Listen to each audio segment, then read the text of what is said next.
Hello, welcome back to the Evergreen RX. I'm your host Hayden, licensed mental health therapist, Cancer Moon, and the first to get deep at any party.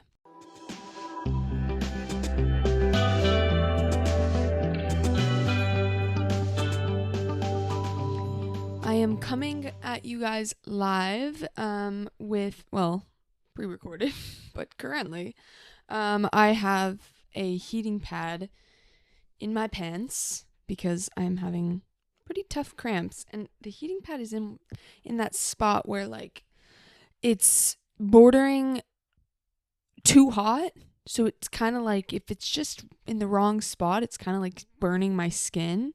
But then it's not hot enough if it's any cooler than this. So I'm just navigating that right now, trying not to burn my flesh, but also wanting to get a little bit of pain relief. So yeah, that's where I'm at. I was like, in my head, I was like, Hayden, don't talk about the heating pad. Don't talk about the heating pad. And then here I am. It's the first thing I'm saying. Sure. That's fun and hopefully won't be too distracting. Don't think it will be, but you know how it goes. Us girls, we just soldier on, do what we gotta do. So I've got a lot to say on the listener question today. So I think I'm just gonna kind of hop right into it from the jump. Also, the timer is ticking on how long I have before I start freaking out. So I might as well get this recording in before it's too late. Yes. So if you are new here, we're fully underway in season 5 of this lovely little podcast that I am creating called the Evergreen RX. And there is a plethora of previous episodes to peruse at your pleasure. Things on relationships, dating, friendships, friend breakups, emotional regulation, burnout, spirituality, tarot, astrology. I've got awesome guests from like award-winning author Stephanie Harrison to lifestyle YouTuber Margot Lee to eating disorder specialist, therapist, influencer Lauren Larkin. Like cool people. If you're looking for a way for them to be organized by topic, I have some little playlists on my YouTube channel where the video episodes are also available. So you can go look through and find guest episodes, self-growth, whatever, the topics that you're looking for. I've got a lot. I am approaching pretty rapidly 100 episodes, which is crazy, and we'll have to mark that with a celebration. But yeah, that means the library is pretty big at this point. And what I like to do now is answer listener questions. So if you want to write in, please send me an email at theevergreenrx@gmail.com or text me or call me at 512-655-9888 to ask me all your questions, any topic I haven't covered before that you'd like to see me cover, any specific life situation that you don't know how to deal with, whatever. So that's what we do around here. And I have a wonderful listener question for today. So let's jump into that. Okay. It says, Dear Evergreen, lately I've been struggling to make sense of feelings that seem to contradict each other. I'll finally get something I thought I wanted, like recognition at work, and then immediately feel this weird mix of pride and sadness or excitement and guilt. It's like my emotions don't know where to land. I'm realizing that a lot of good things still come with some kind of loss attached, and it makes me feel ungrateful or confused. Why does this happen? Yeah, so this question really jumped out at me. I love the idea of talking about mixed emotions and ambivalence and how we navigate that because it's so common, maybe even more common than just feeling one way about a certain situation. The first thing that pops into my mind with this question is Inside Out realness. Because that movie, if you guys have seen it, you know what I'm talking about. And if you haven't, it does such a good job of depicting how our emotional development goes. When she's younger, the little balls of emotion come out and it's red, it's yellow, it's blue, it's green. There's only so many emotions and they're all singular. And then as she gets a little bit older, she gets more emotions, but she also starts to have a mix They come out red and blue or yellow and green or, whatever. They're more complex. And that is such a good visual depiction of what it really is like to be a feeling, breathing, living person. It's so rare that we have, a purely joyful memory or purely, I guess I shouldn't say that it's rare. I guess it can happen, but often we have a whole slew of feelings. I would say now the little emotion memory balls could be 5 different colors, a whole slew of things, because how we feel about something is influenced by our past experiences and by what's happening in the present. And so as we gain more experiences, as we get older and we have more life under our belt, there's more that can influence and add dimension to our experience. Something that before, say like you go to Disneyland, and as a kid, Disneyland is just pure joy. It is happiness and excitement. And then as you get older, maybe you used to go to Disneyland with a beloved grandparent of yours, and now they've died. And so there's some grief, there's sadness, there's longing that's mixed in now with also these happy experiences. So, a good example of this is the word bittersweet. That's one of the only ones I can really think of, at least off the top of my head, that really represents the complexity of our experiences.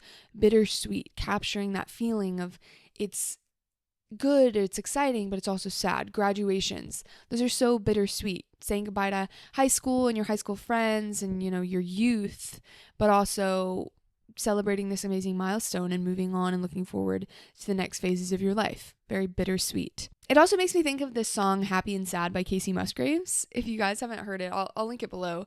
But she literally writes in that song like happy and sad at the same time. And there's a ton of other songs. I was doing some research on it. But there's a lot of other songs that represent multiple things at once.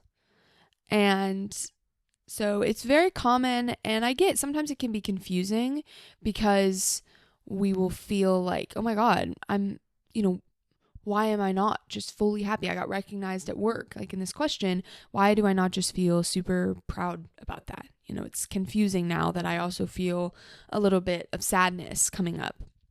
And I'm going to get into that, why that happens, obviously, in much more detail. But I would like to say that naming what you're feeling can be really helpful with that initial confusion. If you can really name and identify all of the different feelings that you're having. And if this is something that is really hard for you, I do have a helpful Wondermind article about how to figure out what you're feeling that I'll link below, which can be super helpful. But it's just, when we're feeling a mix of things, it can be really overwhelming. And when we pull each one out and go, oh, okay, I am feeling proud, but I'm also feeling a little bit embarrassed and I'm a little bit sad and this and that automatically takes the temperature down a little bit, because now we have a grasp on what's happening for us. So first, a little personal example of this. I've talked a lot before on this podcast about, friendships that I've lost, friendship breakups, drifting apart from people.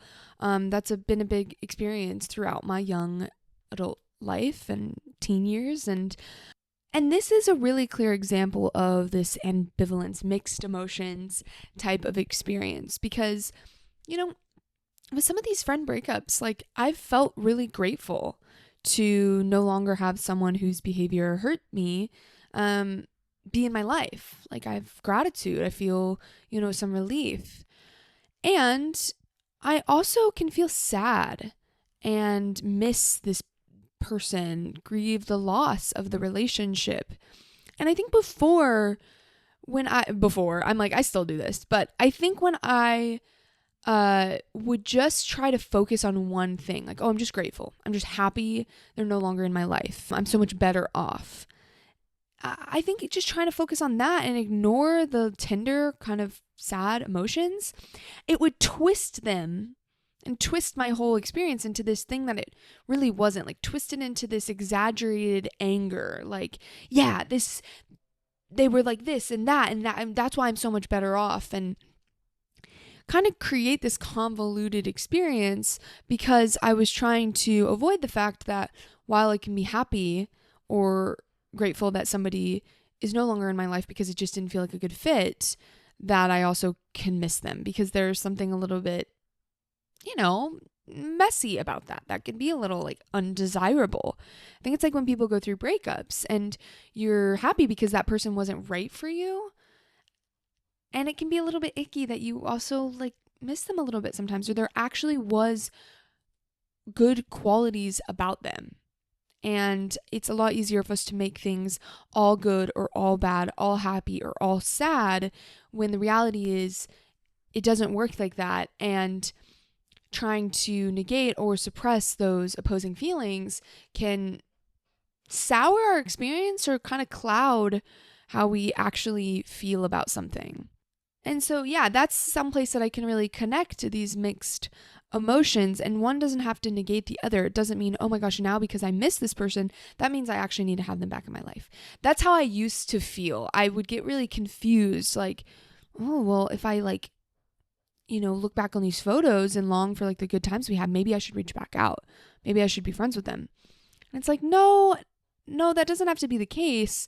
It's just a feeling, and it comes and goes. And if I can just be with it and let it flow through me, like there's no action that really needs to be taken. And it's okay that I feel that way. So there's also some cultural, societal aspects to this. I think there's a lot of pressure to feel a certain way about things. You get people kind of telegraph how they think you should feel based on their response, and sometimes like can't fathom that you might feel differently. Like, oh, you got promoted, you must be so excited. Or, oh my gosh, you're pregnant. Wow, you must be so happy. You lost your parent, you must be devastated. When really we know that those things can be a lot more complicated. Somebody can lose a parent and grieve them and also feel free because of a really strained or harmful relationship. People can get promoted and not feel excited at all because it wasn't the promotion that they wanted, or they're overwhelmed with this sense of responsibility. They feel trapped, whatever. You can feel a million different ways. And I think sometimes there can be this pressure to match how someone expects you to feel.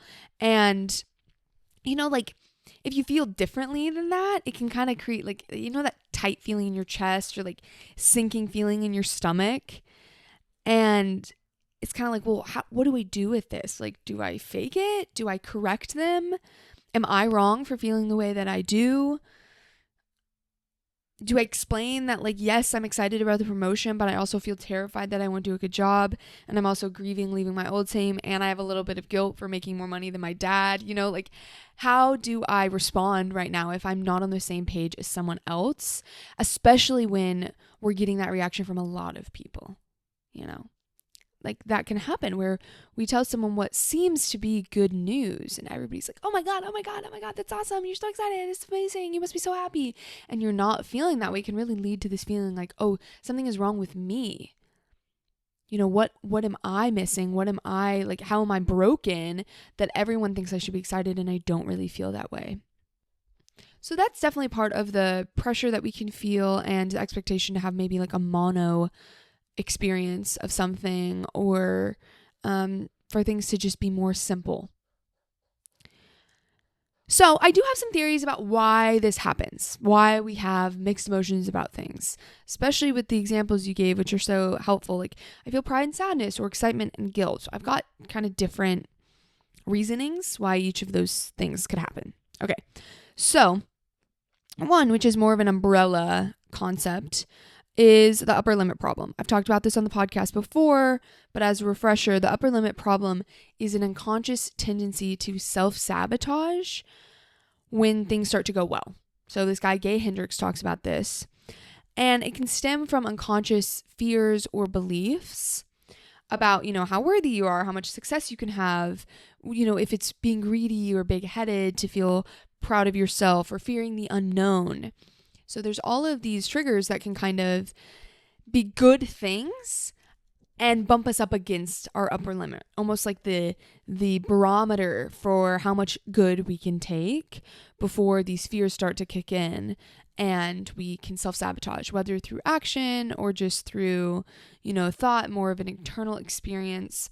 So that can be part of what happens. I'm speaking about this more in the examples of when you're feeling like something should feel good and it doesn't feel that way.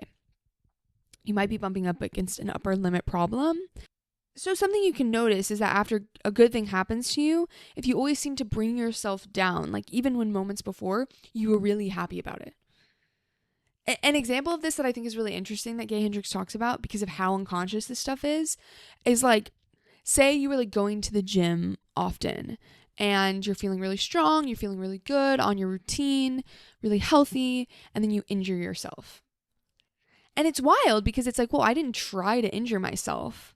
But again, it's not conscious, and it's interesting because this is a pattern you can try to notice in your own life.